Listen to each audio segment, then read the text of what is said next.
Baik, selamat pagi. Dalam pembelajaran subtema 1 ini kita akan belajar tentang kerja keras berbuah kesuksesan. Ya, dalam pembelajaran 1 kita akan belajar mengenai tahukah kamu bahwa Indonesia memiliki peranan dan posisi penting dalam perekonomian negara-negara ASEAN.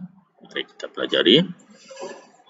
Pertama-tama kita akan membaca. Di sini ada teks pengalaman belajar dari negara-negara ASEAN.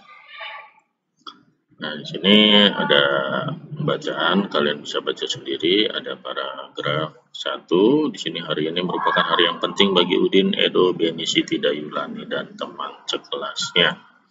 Mereka akan berkunjung ke pameran budaya ASEAN yang diselenggarakan oleh Sekretariat ASEAN yang terletak di Jakarta. Dan seterusnya, di sini paragraf 2, sampai di pameran, Udin dan teman-temannya dibagi menjadi beberapa kelompok. Paragraf 3, terdapat juga kunjungan khusus yang dikelola oleh Sekretariat ASEAN. Udin menghabiskan banyak waktu di kunjungan ini. Paragraf berikutnya, Edo terkesan dengan berbagai makanan khas. Berikutnya, Beni tertarik dengan anjungan negara Brunei yang menampilkan wayang asik khas negaranya. Udin dan teman-teman juga mengikuti lomba yang diadakan oleh beberapa anjungan. Dan terakhir, menyaksikan pameran budaya ASEAN memberi Udin dan teman-teman pengalaman belajar yang berharga. Oke, dari teks tersebut kita akan menjawab pertanyaan. Pertanyaan pertama, mengapa hari ini merupakan hari yang penting bagi Udin dan kawan-kawan? Oke, Bapak sudah contohkan di sini, karena mereka akan mengunjungi pameran budaya ASEAN yang diadakan oleh Sekretariat ASEAN di Jakarta. Apa yang dapat dipelajari dari anjungan khusus yang dikelola oleh Sekretariat ASEAN? Dapat melihat dan mengetahui informasi tentang peranan ASEAN dalam mengembangkan wirausaha kecil serta produk wirausaha dari setiap negara. Apa pengalaman belajar yang diperoleh Edo? Pengetahuan Edo bertambah tentang makanan-makanan khas dari setiap negara ASEAN. Apa pengalaman belajar yang diperoleh Beni? Beni bisa mengenal wayang asik asal Brunei yang khas dari wayang Indonesia. Apa pengalaman belajar yang diperoleh Udin? Udin mendapatkan pengalaman yang sangat berharga karena dapat melihat secara langsung ragam karya serta budaya setiap negara ASEAN. Jika kamu mendapat kesempatan berkunjung ke area pameran tersebut, apa kegiatan yang mungkin paling menarik menurutmu? Apa? Sini Bapak sudah contohkan. Mengikuti aneka lomba yang diadakan oleh beberapa anjungan agar bisa mendapat pengalaman seru dan mendapatkan hadiah cenderamata sebagai kenang-kenangan. Tuliskan 3 hal yang menurutmu penting dari teks tersebut.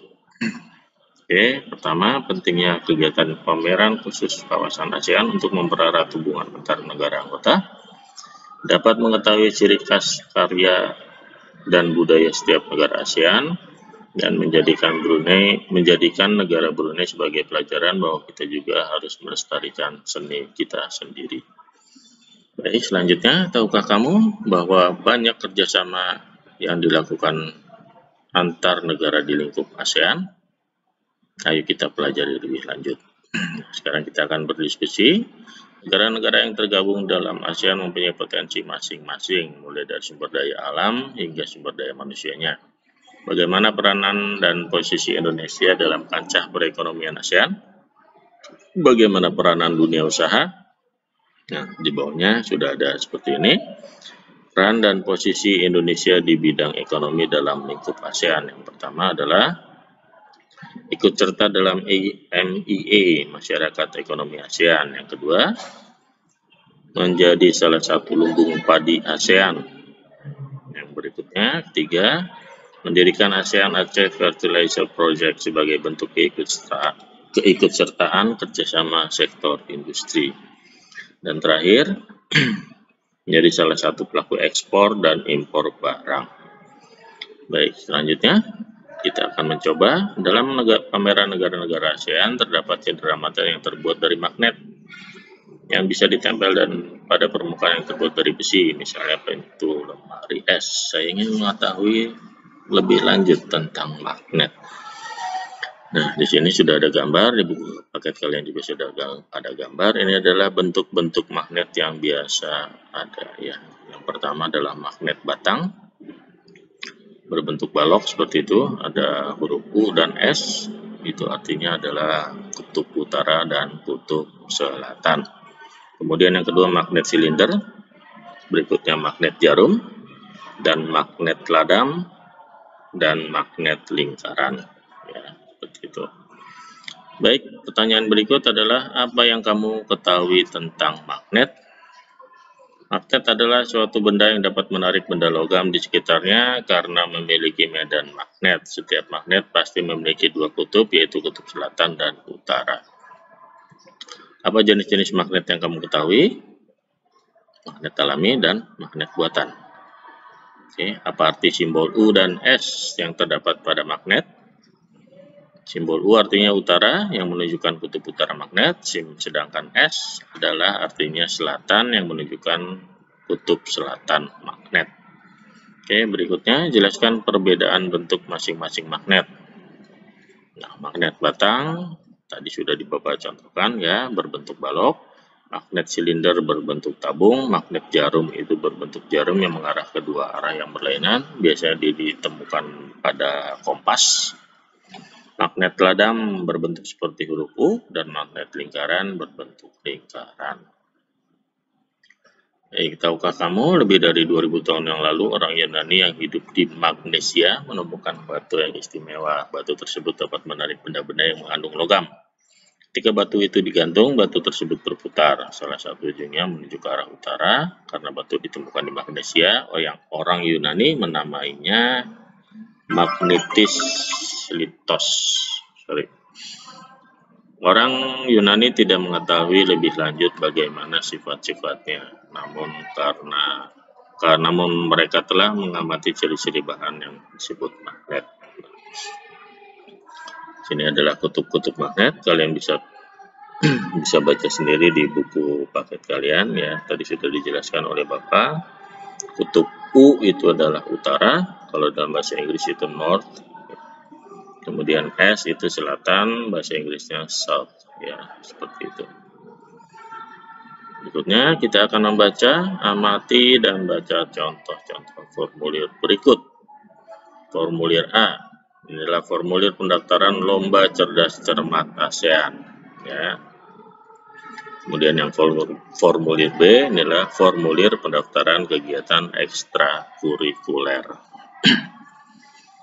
Ini tidak usah diisi, ini adalah hanya contoh-contoh formulir saja ya.